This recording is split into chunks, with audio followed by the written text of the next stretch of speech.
जय सिया राम। भगवान श्री राम के वनवास के पीछे क्या रहस्य थे और उन रहस्यों का हमारे भूत, वर्तमान और भविष्य से क्या संबंध है, इसी विषय में जानने के लिए आइए आज की चर्चा को आगे बढ़ाते हैं हमारे विशेष मेहमान के साथ। सर जय सिया राम। जय सिया राम। सभी दर्शकों श्रोताओं को भी सादर नमन वंदन प्रणाम करता हूँ। जैसा कि आपने राम विवाह में चर्चा की जरा सी अगस्त्य ऋषि की, जिन्होंने दक्षिण भारत की चर्चा की, मैं ये जानना चाहता हूँ आखिर श्री राम वनवास के संबंध से अगस्त्य ऋषि का दक्षिण भारत की चर्चा करना ये क्या अंकित कर रहा था? जी, अगस्त्य ऋषि, जैसे हमने कहा कि ऋषियों का काम ये है कि किसी तरह से सुख शांति से सौहार्दपूर्ण वातावरण से कैसे रहा जाए। तो वहाँ पर जब विवाह की रस्म होती है तो ऋषि आपस में इसकी चर्चा करते हैं कि वहाँ कैसा वातावरण है, क्योंकि वो दक्षिण भारत में वो देखते हैं कि दिन प्रतिदिन दशग्रीव रावण का आतंक बढ़ता जा रहा है।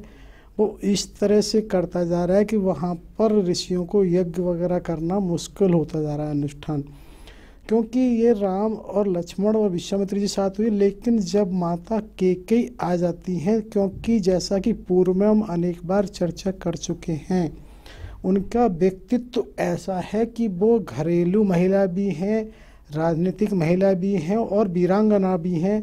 उनके व्यक्तित्व में सब कुछ है। तो ऐसा भी आता है कि महर्षि सतानंद जी के आश्रम पर एक तरह से वार्ता होती है, वहाँ गोष्ठी का है, वहाँ पर सब लोग मिलते हैं और तब ये बात की जाती है कि भाई वहाँ की स्थिति बिल्कुल संतोषप्रद नहीं है। वहाँ की स्थिति का ये है कि अगर किसी ने नहीं किया तो कुछ भी हो सकता है कि असुरों का आधिपत्य और बढ़ता जाए। तो वहाँ से जब वो बात कर रहे होते हैं तो उस समय भरद्वाज मुनि का भी पत्र उनके पास होता है। वो अपने आसपास के आश्रमों की अन्य व्यवस्था का भी वर्णन करते हैं। कुल मिला के ये होता है कि स्थितियाँ ठीक नहीं हैं, लेकिन इस समय विवाह उत्सव चल रहा होता है कि उसके बारे में ऐसा नहीं हो सकता कि सब कुछ भूल कर हम उसी की चर्चा करें, विचार करें। और ये भी माना जाता है कि अभी विवाह हो रहा है तो विवाह के तुरंत बाद कोई योजना ऐसी नहीं बनाई जा सकती कि उसी पे एकदम कार्य किया जाए, क्योंकि आक्रमण अलग होता है और सुधार अलग होता है। अगर हमें आक्रमण करना है तो तुरंत करना होता है और सुधार करना है तो वो एक योजनाबद्ध तरीके से होता है। तो महारानी कैकेयी ये तो विशेषता है कि वो सहज कितनी रहती हैं, क्योंकि यहाँ देखिए किस तरह की वार्ता हो रही है और वो अगले ही पल वैवाहिक रीतियों को तरीके से जिस तरह जैसे होना चाहिए सबको संपन्न कराती हैं। और कहीं उनके चेहरे पर ऐसे हाव भाव नहीं है कि कहीं कोई बहुत ज़्यादा समस्या या उसकी चिंता वाला हो। वो उन्हें मालूम है कि ये विषय बहुत गंभीर है और वो इसकी भी वहाँ कहती हैं कि भाई इसके बारे में तुरंत अभी नहीं होगा, समय आने पे ही होगा। लेकिन ये ज़रूर है कि उनकी अपनी जो सोच और समझ है उसके हिसाब से वो चीज़ों को आकलन करती हैं और वैवाहिक रीतियों का तरीके से संपन्न कराती हैं।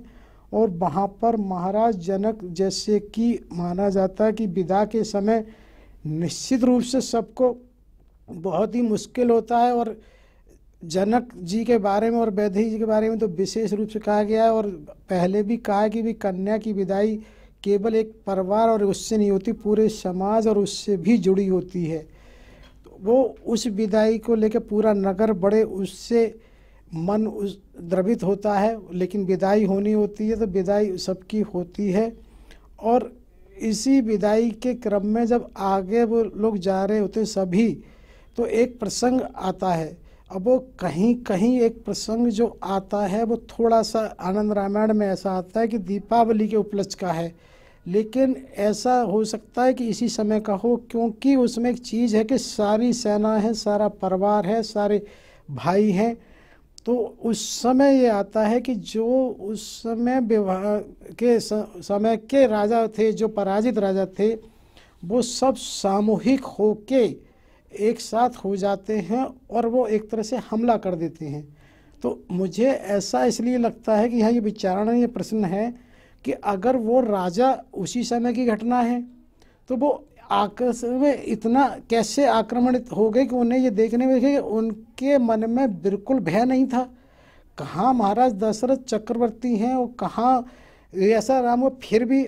और यदि ये बाई द वे जैसा कहीं आता है कि दीपावली पर महाराज जनक ने सबको अलग से बुलाया था, अगर जनक ने अलग से बुलाया तो तब भी ये इसलिए बहुत ज़रूरी है कि आखिर इतनी निडरता कैसे हो गई कि वो इस तरह से उस पर युद्ध हुआ है कि ऐसा भी आता है कि भरत जी, लक्ष्मण जी, शत्रुघ्न जी घायल और मूर्छित भी हो गए हैं।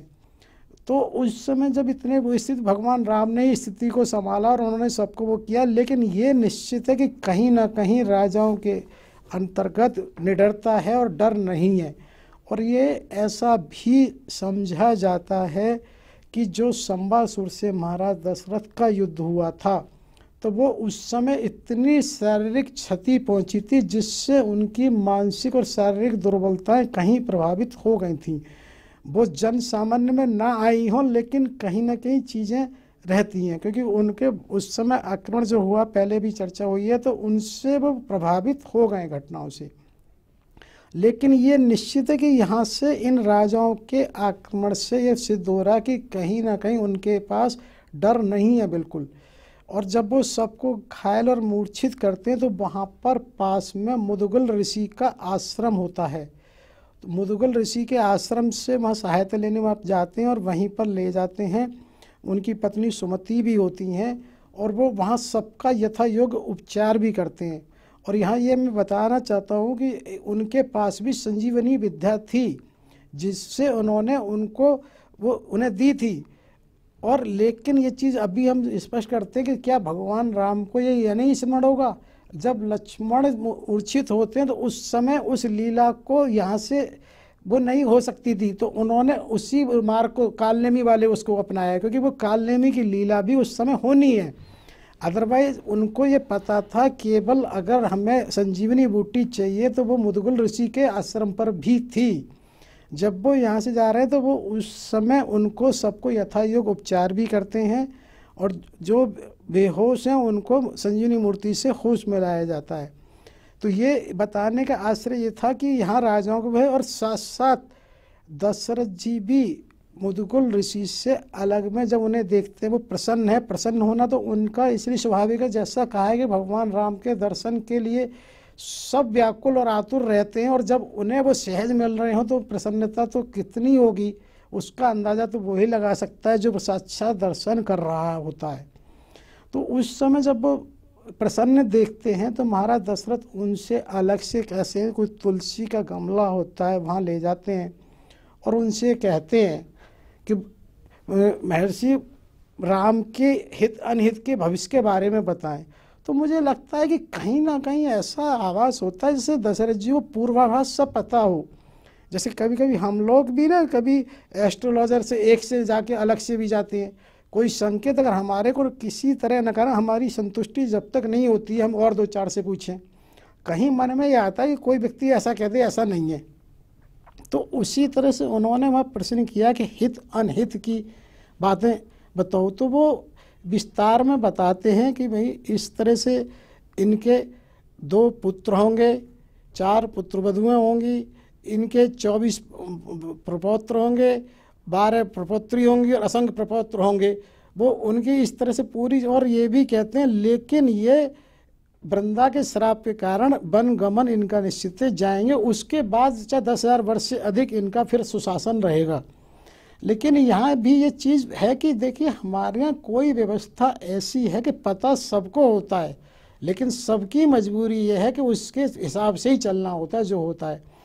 आज भी भले ही हम लोग ये माने कि हमारी एस्ट्रोलॉजी या वो हम लोग उसके पारंगत ना रहे हों, लेकिन उस विद्या में कतई संदेह नहीं है, क्योंकि ऐसा होता है जिस चीज़ पर ज़्यादा R&D होती है वही फल फूलती है।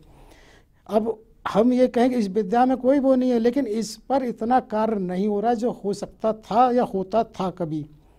तो उसी की वजह से उन्होंने उनका सबका भविष्य फल बताया है और भविष्य को जानने के बाद फिर वहाँ से विदा लेके वो आगे बढ़ते हैं। और जब वो आगे बढ़ते हैं तो जैसा कि होता है वहाँ पर बारात का और वधू आगमन अवध में होता है। जब वधू आगमन होता है तो वधू की स्वागत की पूरी तैयारियां और उस तरह से जो होनी चाहिए पूरा अवध सजाया गया है पहले से ही, जैसा हमने पूर्व में भी जिक्र किया था कि महारानी कैकेयी ने तो पहले से ही महल भी बनवा दिए थे। उन्हें अंदाजा था, ऐसा ये लग रहा था कहीं ना कहीं ये समय जल्दी आएगा, तो वो और भी अन्य तैयारियां करा के गई हैं पहले से ही कि उस व्यवस्था में सभी वधुओं का वहाँ आगमन होता है, सस्वागत होता है। सर, मैं आपसे उस खुशी के बारे में जानना, उस दुर्लभ दृश्य के बारे में जानना चाह रहा हूँ, जहाँ एक तरफ माता सीता का विदाई समारोह, दूसरी तरफ अयोध्या में माँ सीता का वधू के रूप में स्वागत की तैयारी, तो क्या वातावरण रहा होगा दोनों तरफ? इसी से अंदाज़ा लगा सकते हैं हम कि विदाई समारोह कितना दुर्लभ रहा, जिस चीज़ का 1 साल से प्रतीक्षारत रहा सारे समाज, सारे नगर को, और वो उपलब्धि इतनी सहर्ष तरीके से मिली हो तो निश्चित रूप से वो खुशी और बढ़ जाती है। और जब खुशी बढ़ जाती है तो वो खुशी को हमें कहना चाहिए ब्रेक कहें, एक बार उसकी रुकावट कहें, समाप्ति कहें, हो रही होती है, तो निश्चित रूप से एक तो विदाई कन्या की वैसे ही ऐसा लगता है, और उसमें भी इस तरह से विदाई होती है तो सबकी आंखें, तो स्वाभाविक है कि अश्रु होना ही होना है, लेकिन सबको ये मालूम विदाई एक रीति है। और इसी तरह से जब अवध की बात है तो अवध अपने आप में चक्रवर्ती राजा महाराज दशरथ की नगरी है, तो उसमें तो सुस्वागत इसलिए होना ही होना है क्योंकि वहाँ पर महारानी कैकेयी की दूरदर्शिता, जैसा कि हमने पहले ही कहा कि वो जाने से पहले ही व्यवस्थाओं को वो करा देती हैं और उनका बहुत अच्छे से सुस्वागत होता है। सारी अवध को पूरी तरह से सजाया जाता है, बिल्कुल ऐसा लगता नहीं, क्योंकि ये एकाएक होने की वजह से खुशी और बढ़ जाती है। जैसे कहते हैं कोई चीज़ मिलती है, बहुत तैयारी हम पहले से कर रहे होते हैं और एक ये एकाएक हो गई हो तो खुशी और बढ़ जाती है। उसी में एक चीज़ और आती है कि वो वधू आगमन के बाद जैसे मुंह दिखाई की बात आती है। हमने पूर्व में भी चर्चा की थी कि महारानी कैकेयी ने महाराज दशरथ से ये कहा था कि मैं अपने कैकेयी भवन को उसे दे दूं। तो यहाँ पर जब मुंह दिखाई की बात आती है तो ये बात आती है कि मुंह दिखाई करी जाए, तो उससे मुंह दिखाई की बात ये आई तो कैसे शुरू होनी कि सबसे वरिष्ठ महारानी कौशल्या है, तो उन्होंने ही कहा साम्राज्ञी ने कि नहीं पहले कैकेयी करेंगी। तो जब ठीक है वो चीज़ निर्धारित हो गई तो कैकेयी वो क्या करती बिना सोचे, जो उनके पास अपने कनक भवन का गुच्छा है वो उसके उसमें लगा देती हैं, जानकी जी के हाथ में कहें, जानकी जी के उसमें एक तरह से लगा देती हैं, तो कमर में कहें किसी, तो उनको जब वो कनक भवन दे देती हैं। अब बारी आती है सुमित्रा जी की, क्योंकि सुमित्रा जी तो एक तरह से बीच में, चाहे इधर से चलें चाहे उधर से चलें। अब सुमित्रा जी की बारी आती है तो वो संकोच में करती है कि क्या देना है। जैसा एक बार पूर्व में चर्चा हुआ था, एक चूड़ामणि थी वो जो संभवतः संबासुर युद्ध के बाद महाराज इंद्र की पत्नी सची ने उनको दी थी, तो उसके चूड़ामणि की ये विशेषता थी कि जो उसको पहनेगा उसका सुहाग अखंड रहेगा।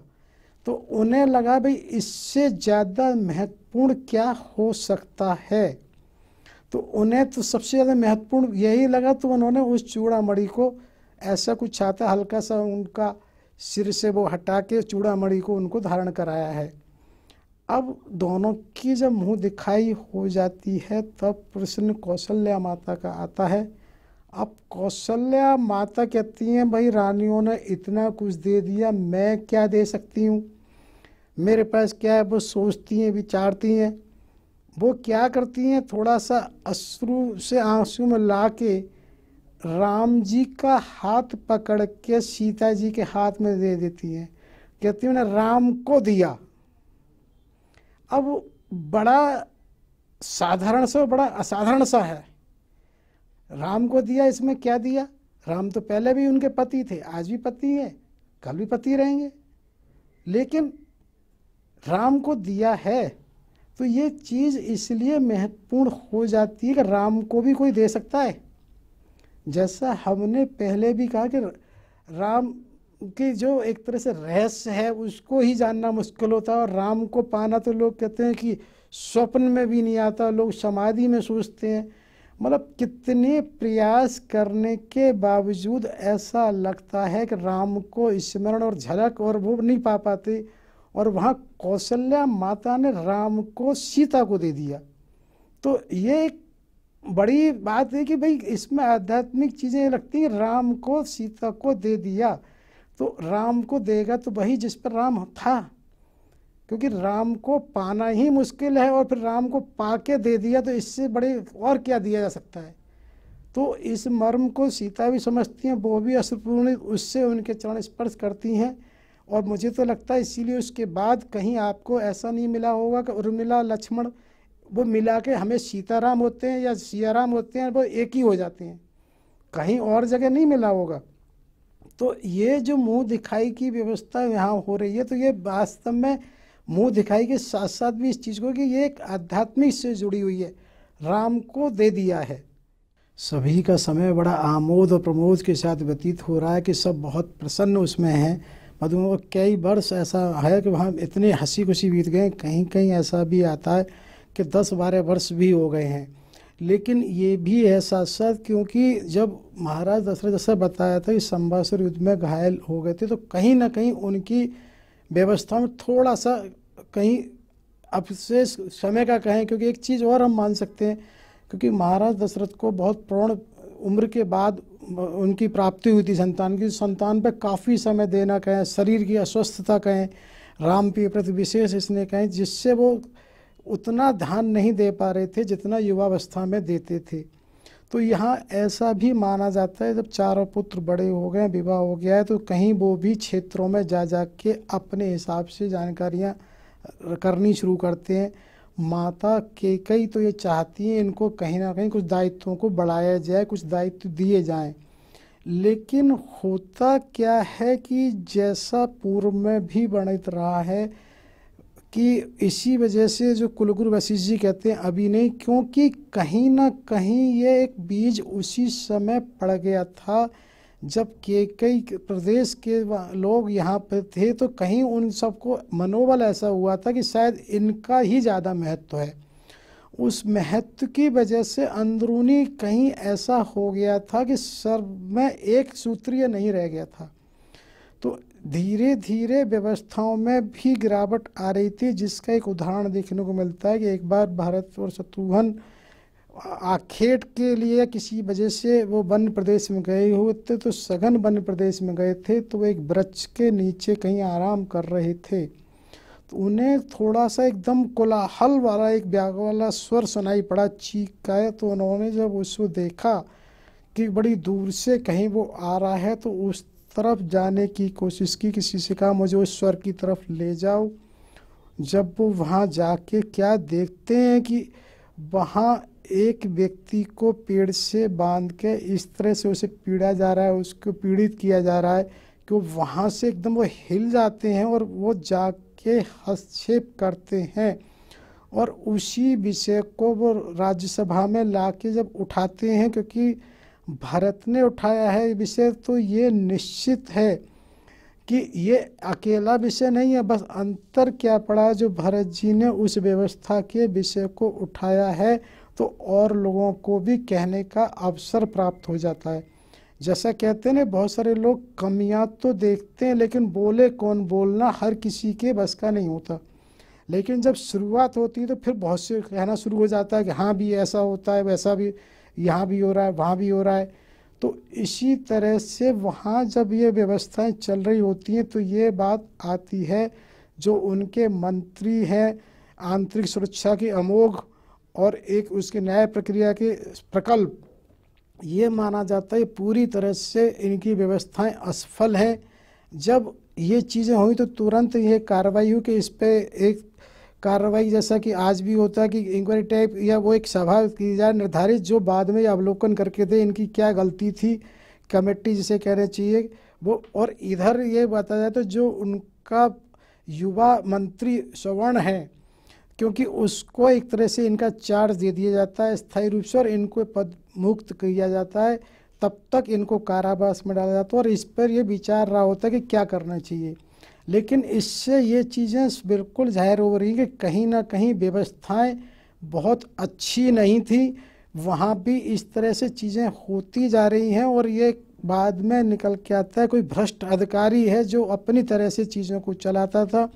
और ये जब भी कभी यहाँ अगर जानकारी में आ भी जाती थी तो जैसा कि होता है कि आवश्यक कार्रवाई की जा रही है, की जाएगी, और ये होता है यदि सब जनता का विश्वास ये उठ जाके कोई कुछ करने सुनने वाला नहीं है, तो ऐसा भी देखने में आता है कि वो शिकायतें भी कम हो जाती हैं और फिर आदमी को लगता है ऊपर वाले के भरोसे ही छोड़ दिया जाता है। तो उसी से व्यवस्थाएं और ख़राब हो रही थी। लेकिन जब वहाँ उन्होंने ये देखा तो उसके बाद ये ऐसा बताते हैं, जब जो एक दल उनके सहयोग को करने वाला था वो उसको जब ये पता लगा कि अब ये जागरूक हो गए, तो उसी में जो सभा में और मंत्री जिनके पुराने हैं, जो राष्ट्र के हित में से जुड़े हुए हैं, चाहे सुमंत जी हैं, जैसे सुमन तो युवा हैं, पुराने बताए थे धनगर पाल वगैरह हैं, तो उस समय से उन लोगों ने इनको थोड़े दायित्व बढ़ाने की बात रखी है और थोड़ा सा राजकुमारों के दायित्व बढ़ाए गए हैं। लेकिन उसमें ये भी फिर विचार होता है कि क्या भरत शत्रुघ्न को एक बार क्यों उधर भेजा जाए, जो उनके मामा युधाजित वगैरह हैं, क्योंकि एक तरह से अनुभव, क्योंकि राम लक्ष्मण को महर्षि विश्वामित्र का अनुभव प्राप्त हो चुका है।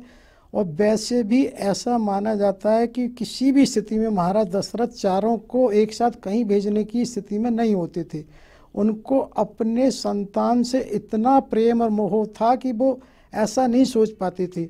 तो ये तभी राम लक्ष्मण महर्षि विश्वामित्र जी के सानिध्य में बहुत कुछ सीख के और वो आ गए हैं। ये रहे, अब ऐसा सोचा जा सकता है कि ये शत्रुघ्न और भरत वहाँ हो है तो वहाँ से कुछ न कुछ एक तरह से कहना चाहिए ना सीखने को मिलता है। तो उस व्यवस्था के हिसाब से दोनों भाइयों के मामा युधाजित जाने की तैयारी की जाती है। एक तरह से हम कह सकते हैं कि भरत जी को ननिहाल भेजना एक अच्छी रणनीति थी। जी, ऐसा माता केकई की दूरदर्शिता बहुत अलग थी। वो हर चीज़ में ये सोचती थी कैसे बच्चे बेहतर से बेहतर हो सकते हैं, क्योंकि उनको ये भली बात मालूम था किसी भी स्थिति में महाराजा दशरथ बिना बच्चों के नहीं रहेंगे। तो उन्होंने ये देखा राम लक्ष्मण विश्वामित्र जी के साथ होके आ गए हैं, अब उनका यहाँ होना ज़रूरी है।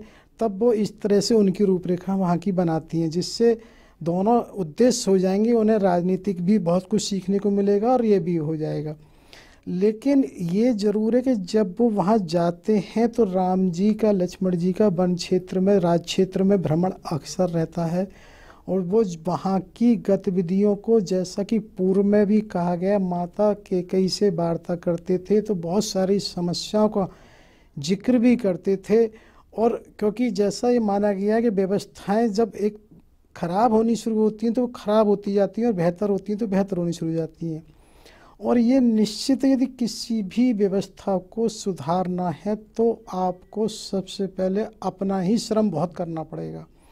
तो उसकी योजना बनानी पड़ती है। जैसे यदि आपको किसी से काम लेना है तो आपको भी काम करना पड़ता है।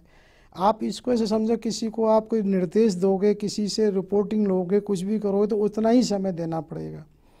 तो यहाँ ये चीज़ इसलिए है कि इधर राम जी जब क्षेत्रों में जाते हैं तो उन्हें भी मालूम है इस चीज़ में माता केकई से बड़ा अनुभव किसी को नहीं, और उनसे ही वो हर उसकी घटना की और उसकी जानकारी देके विचार करते हैं। वो भी जानती हैं कि भाई मेरी भी सीमा है। वो ऐसा महसूस करते हैं कि नहीं, आप तो कुछ भी कर सकते हैं कि नहीं, क्योंकि अब तो पूरी तरह से वो एक राज घराने की, जैसे कहना चाहिए वधू हैं, रानी हैं, उस तरह से ही रहती हैं। तो उसी में जब ये राम जी को लगता है तो इस सुधार की प्रक्रिया में महाराजा दशरथ एक दिन झुंझला के कुछ इस तरह से कहते हैं, भाई अब मेरा शरीर मेरे बस का नहीं है। जैसे कभी कभी आदमी कहता है ना, क्योंकि भाई अब मैं जिम्मेवारियों को बांटना चाहता हूँ। क्योंकि जैसा पहले ही कहा कि महाराज संबासुर युद्ध में घायल होने से उसके बाद काफ़ी समय के बाद संतान हुई है, संतान के बाद संतान का विवाह हो गया, विवाह के बाद जैसा सुना करीब 12 वर्ष वो अवध में रहे, तो निश्चित रूप से उनकी अवस्था और व्यय यानी उम्र बढ़ तो रही है, और शारीरिक क्षमताएं और मानसिक क्षमताएं जब गिरावट की ओर होती हैं तो गिरावट की ओर ही बढ़ती जाती हैं। उसके कारण से वो इस बात पर विचार करते हैं कि भाई मैं जिम्मेवारियों को अब ज़्यादा नहीं संभाल रहा। तो उसी की वजह से उनके मन में झुंझलाहट है और वो ऐसा करना चाहते हैं, और उसी प्रक्रिया में वो कहीं ना कहीं संभवतः कुलगुरु वशिष्ठ जी के पास जाते हैं और उनसे उसकी सलाह भी करना चाहते हैं। यानी कि आपके मंथन अनुसार रामायण की छोटी सी छोटी घटना भी राम वनवास की तरफ जा रही है। जी, तो इसका ऐसा और अगला क्या उदाहरण हो सकता है? इसका आप ये देखिए ना कि इधर उदाहरण सबसे पहले हम वहीं से जोड़ते हैं कि मंथरा के अलावा केकई प्रदेश का कोई भी व्यक्ति नहीं रुका है। आखिर मंथरा ही क्यों रुकी? क्योंकि मंथरा का आगे होना है, बाकी सभी लोग चले गए लेकिन मंथरा रुकी है। इसी तरह से अब एक संजोग ये बन रहा है, यहाँ भरत शत्रुघ्न अपने मामा के यहाँ जा रहे हैं, उस जिसका एक अर्थ ये लिया जाएगा अलग से। तो जबकि इस समय कोई ऐसी रूपरेखा भी वनगमन की नहीं है। इधर जब वो सुधार प्रक्रिया शुरू होती है तो निश्चित रूप से जैसा कहा था कि महाराज दशरथ को भी अधिक कार्यभार आता है, तो वो उसकी वजह से गुरु वशिष्ठ जी के पास भी जाते हैं भी इसका क्या समाधान है। क्योंकि इधर भरत शत्रुघ्न जा चुके हैं और इधर जब वो कहते हैं तो कभी कभी ऐसा होता है ना कि उस स्थिति में आदमी आता है, कोई भी काम तुरंत होना चाहिए। जब आदमी परेशान होता है तो उसका उसे समाधान भी उसी समय चाहिए होता है। तो जब वो कुलगुरु वशिष्ठ जी के पास जाते हैं और उनसे कहते हैं कि कोई ना कोई ऐसा करो भाई, इसी तरह से मेरी जिम्मेवारी कम हो और क्यों ना इस राजपाट को उसको दिया जाए, राम को दे दिया जाए। तो तब यहाँ पर भी एक घटना ये घटती है कि वो वशिष्ठ जी भी ऐसा कहते हैं कि ऐसी संभावना तो मुहूर्त नहीं लग रहा, लेकिन अगर तुम्हारी इच्छा है तो महाराज जितना जल्दी कर सकते हो तो उसे अंजाम दे लो।